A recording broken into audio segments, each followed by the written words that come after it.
Be your responsibility, comrades, to purge the minds of the reactionary Americans so that they will welcome the enlightened Soviet system. Back in the 1950s, it wasn't uncommon to hear terms like fifth column, Russian agent, or un-American. But now these terms are making a comeback. Take the term fifth column, for example. This is a term that refers to people working with the enemy against the interests of their own country. Now, back then, the term referred to Nazi Germany. But who's more evil now? Russia. And that brings us to Russian agent. No definition necessary. If a person defends the activities of communist nations while consistently attacking the domestic and foreign policy of the United States, he may be a communist. Yes, apparently the Russian embassy isn't just an embassy. It's a sinister nest of foreign spies. They've even taught us a new foreign-sounding, scary word, residentura. We can't shake up anything at the residentura right now. Then there's Senator Chuck Schumer, whose anti-immigrant bill caused protests to erupt all across the country back in 2006.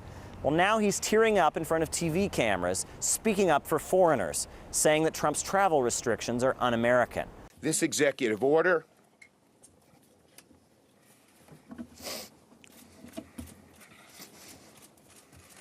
was mean-spirited and un-American. A lot of things Trump-related are being called un-American, probably because his team is full of Russian agents, circa the House Un-American Activities Committee, 1938. So where does this all lead us?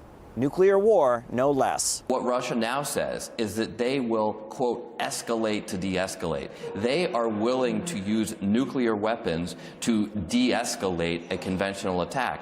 Well, it worked for Lyndon Johnson. These are the stakes to make a world in which all of God's children can live. Vote for President Johnson on November 3rd. It's a new McCarthyism. We're seeing the same old Cold War, Russophobic, Kremlin-baiting, red-baiting phrases and ideologies that haven't been used since the 60s. And people are using them, especially younger people, who are maybe perhaps unwittingly using the same phrases that maybe their parents used. And they don't know why. So what we do is, what we're seeing rather, is the same idea, the same thread, the same, dare I say, propaganda that is repeated. And if you repeat something long enough from every source possible, people will repeat it and believe it. We had a very, very terrible time during this country's history, and that's during the McCarthy period. And I am afraid that we are seeing not the vestiges of McCarthyism, but a replication of it. We're seeing it all over again, and that scares me deeply.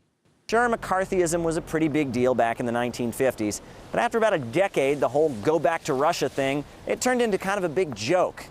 The fact that politicians are once again screaming the Russians are coming shows that behind closed doors, there could be some pretty big problems in Washington, D.C. Caleb Maupin, RT, New York.